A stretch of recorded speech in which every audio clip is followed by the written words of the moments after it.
இந்த பூஜை அறைன்னு சொல்றோம் இல்லையா, பூஜை அறைக்கு நான் முக்கியத்துவம் கொடுக்கறது இல்ல.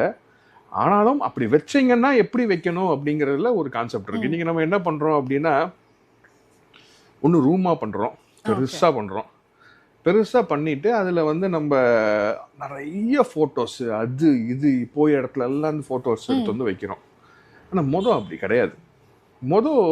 நம்மளோட கல்ச்சர்ல என்னன்னா, பூஜை அறைக்குள்ள என்ன வரணும் என்ன வரக்கூடாது அப்படிங்கிறதுல ரொம்ப கவனிப்பா இருப்பாங்க.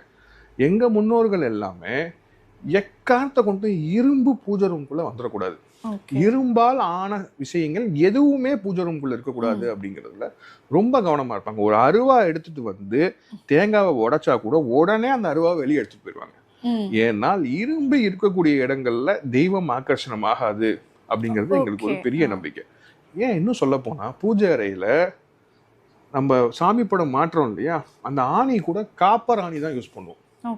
இரும்பால ஆன ஆணி யூஸ் பண்றது சார். அப்படின்னா நீங்க சொன்ன மாதிரி கோவில்கள்லயும் நம்ம அந்த அருவா ஐயனார் இவங்களுக்கு எல்லாம் கோவில்ல அது காவல் தெய்வமா, வீட்டுல காவல் தெய்வம் வச்சா கும்பிடுவீங்க கிடையாது. காவல் தெய்வத்துக்கு நீங்க அப்படி பாத்தீங்கன்னா அம்மனுக்கு திரிசூலம், அது இரும்புல செஞ்சா கொண்டு போய் வைப்பீங்க. இரும்புல இருக்கிற திரிசூலம் வெளியே இருக்கும். நீங்க எந்த கோயிலுக்கு போனாலும் கோயிலுக்குள்ள இரும்பாலான விஷயங்கள், நான் சொல்றது கருவறைக்குள்ள இரும்பாலான விஷயங்கள் எதையுமே உள்ள கொண்டு போக மாட்டாங்க. புரியுதுங்களா? அது வெள்ளியாலேயோ தங்கத்தாலேயோ இல்ல தாமரத்தாலேயோ இல்ல பிரான்ஸாலேயோ பித்தளைன்னு சொல்லக்கூடிய விஷயங்கள், இது மாதிரியான விஷயங்கள்ல தான் அவங்க செஞ்சு செய்வாங்களே தவிர இரும்பு எக்காத்த கொண்டும் எதை கொண்டும் அந்த கருவறைக்குள்ள போகாது.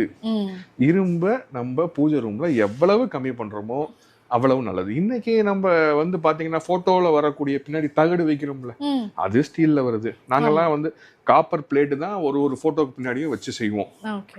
அப்புறம் பார்த்தீங்கன்னா நிறைய சின்ன சின்ன விஷயங்கள், இரும்பாலான விஷயங்கள் பூஜை ரூம்குள்ள வருது. அதையும் தவிர்க்கலாம். இதெல்லாம் நம்ம முன்னோர்கள் கடைபிடிச்ச பழக்க வழக்கங்கள் தான். இப்போ அதை நிறைய பேர் ஃபாலோ பண்றது இல்லை. இன்னும் நிறைய இருக்குமா, இன்னும் நிறைய இருக்கு. எவ்வளவோ விஷயங்கள் வந்து நம்ம இப்போ வீடு கட்டுற விஷயங்கள்ல சொல்றேன், நம்ம வாழ்க்கை நடைமுறையில ஃபாலோ பண்ண விட்டது எவ்வளவோ இருக்கு.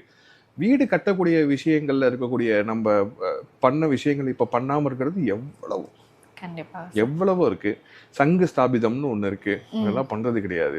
அதாவது நீங்க பழைய வீடுகள்ல பாத்தீங்கன்னா உள்ள சங்கு என்டர் ஆகும்போது சென்டர்ல சின்னதை வெளியே நீட்டிட்டு இருக்கும், அது அழகா இருக்கும். அப்ப அதுல கால் மேய்ச்சிட்டு வரதோ அந்த, அதாவது கீழ் சங்கு மேல் சங்கு ரெண்டு வைப்பாங்க. கீழே ஒரு சங்கு இருக்கும், அதுக்கு நேர் ஆப்போசிட்ல மேல பாத்தீங்கன்னா மேலேயும் அதே மாதிரி சங்கு வச்சிருப்பாங்க.